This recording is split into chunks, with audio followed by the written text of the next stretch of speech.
Terbaru kasus Subang, perang dingin Yosef dan saudara Tuti, kenapa tak mau curigai Yoris dan Yanti? Namun sebelum kita lanjut, mohon luangkan jari Anda untuk menekan tombol like, komen, dan subscribe, agar kami lebih semangat menyajikan berita-berita terupdate untuk Anda, dan tonton video ini sampai habis, agar Anda tidak setengah-setengah dalam mencerna sebuah berita. Perang dingin masih terjadi antara Yosef Hidayah dengan keluarga korban pembunuhan ibu dan anak di Subang, Jawa Barat. Seperti diketahui, Yosef adalah suami dan ayah korban pembunuhan kasus Subang, Tuti Suhartini dan Amalia Mustika Ratu. Di awal kasus Subang, Yosef kerap disudutkan oleh saudara-saudara Tuti Suhartini saat diwawancara media. Yosef yang memiliki istri muda, Mimin Mintarsi, membuat keluarga Tuti sakit hati. Kini, setelah kasus Subang berjalan hampir 11 bulan, hubungan Yosef dengan saudara Tuti Suhartini tak kunjung membaik.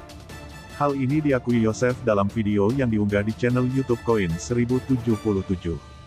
Diakui Yosef, dia memang pernah bertemu dengan suami Lilis, ipar Tuti, dan dipersilahkan untuk main ke rumahnya.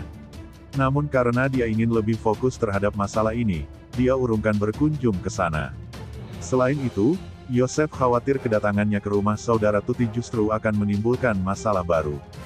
Hal ini beralasan karena keluarga Tuti masih membencinya. Keluarga pada benci ke Bapak, terus menuduh Bapak, bahkan sampai kesurupan pun langsung menuding Bapak sebagai pelaku pembunuhnya. Daripada Bapak datang sakit hati jadi ribut, lebih baik Bapak menjauh, ungkapnya. Disinggung tentang hubungannya dengan Yoris setelah sang anak mencabut kuasa dari pengacara Rohman Hidayat, Yosef mengaku tetap baik-baik saja. Yosef justru sudah memaafkan perilaku Yoris yang di awal-awal kasus kerap menyudutkan dia. Menurutnya, sikap Yosef itu karena pengaruh Muhammad Ramdhanu alias Danu. Dia menyudutkan atau curiga awal-awal karena diframing dari Danu, katanya. Yosef juga meralat pengakuan sebelumnya yang menyebut Yoris temperamental. Yosef menolak menceritakan pengakuannya tersebut dengan alasan menghargai anaknya. Namanya anak, hargailah apa yang dia punya, pendapat apapun. Hormati walaupun bagaimanapun. Bapak spontanitas pada waktu itu.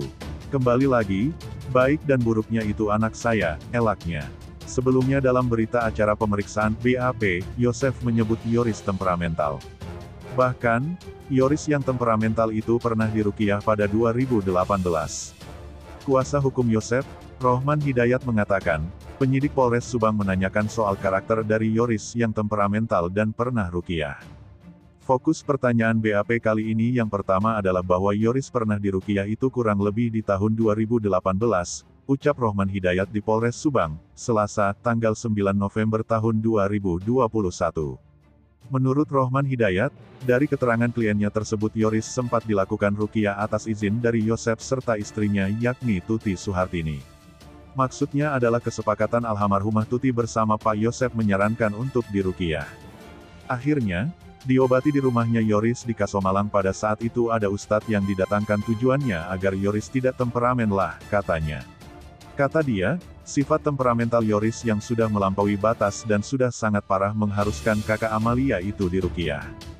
Memang sudah ada gejala-gejala temperamental dan sudah menjadi pembicaraan waktu itu dari Bu Tuti dan Pak Yosef untuk dilakukan ruqyah di kediaman Yoris, Rohman menambahkan. Ogak curigai Yanti, terus tuding Danu. Saat ditanya kenapa menyudutkan Danu, tidak mencurigai Yoris atau Yanti.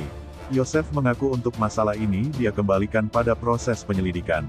Bagi dia, siapapun yang melakukan dan telah berbuat kezoliman terhadap istri dan anaknya, dia meminta diproses sesuai hukum yang berlaku. Bapak tidak mau menuduh siapapun, kecuali maaf kalau Danu itu Bapak temukan ada tim dia berempat sebelum kejadian. Danu, Wahyu, Kosasih dan Opik. Bapak hanya melihat itu saja, kita kembalikan tahap penyelidikan, ujarnya. Menurut Yosef, Danu adalah kunci untuk mengungkap kasus Subang. Hal ini beralasan karena di awal kasus ini Danu telah menudingnya sebagai pembunuh bersama dengan istri mudanya, Mimin Mintarsi. Bahkan, tuduhan Danu itu dia sampaikan saat diperiksa penyidik. Hanya saja, Danu tidak mau menandatangani BAP terkait keterangan yang menuding dia sebagai pelaku. Saat disinggung pernyataan ahli forensik Polri, Kombes Pol Dr. Sumi Hastri Purwanti bahwa pelaku seorang psikopat, Yosef menghargai dan menghormatinya. Kalau untuk Bapak percaya dengan ilmunya, mudah-mudahan apapun yang disampaikan nanti terungkap siapapun pelakunya, katanya. Nah, gimana menurut kalian? Terima kasih telah menyimak video kami.